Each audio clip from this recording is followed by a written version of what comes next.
On Saturday, September 7th, Fox News contributor and former Democratic Congressman Dennis Kucinich advised Fox management he believed he could secure an interview with the Syrian president, whom he had met on previous occasions.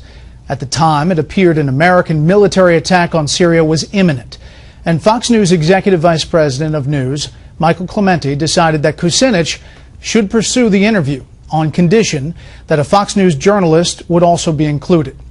We were presented with an opportunity for access to a volatile part of the world and felt that footage of Assad speaking would be of unique news value. Over the course of the next 10 days, the situation in Syria changed dramatically. When our interview with President Assad finally took place on Tuesday, September 17th, Russia's proposal to secure Syrian chemical weapons had, at least temporarily, significantly reduced the likelihood of an American attack.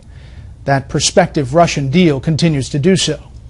The interview, shot by agreement by a Syrian camera crew, was conducted with no restrictions on the questions that could be asked. Fox News senior foreign affairs correspondent Greg Palcott, a veteran of Middle East coverage, conducted the interview alongside Kucinich, and Clementi was present in the control room and studio at the presidential palace in Damascus for the duration. Kucinich was not there in the capacity of a journalist, nor was he representing Fox News in that role. The entire dynamic of the story, of course, changed between the first learning of the possibility of an interview and the actual taping. This gives you a sense of how the leader of Syria is interpreting these developing events. In his own words, Fox is airing the entire interview without commercial interruption. Afterwards, a special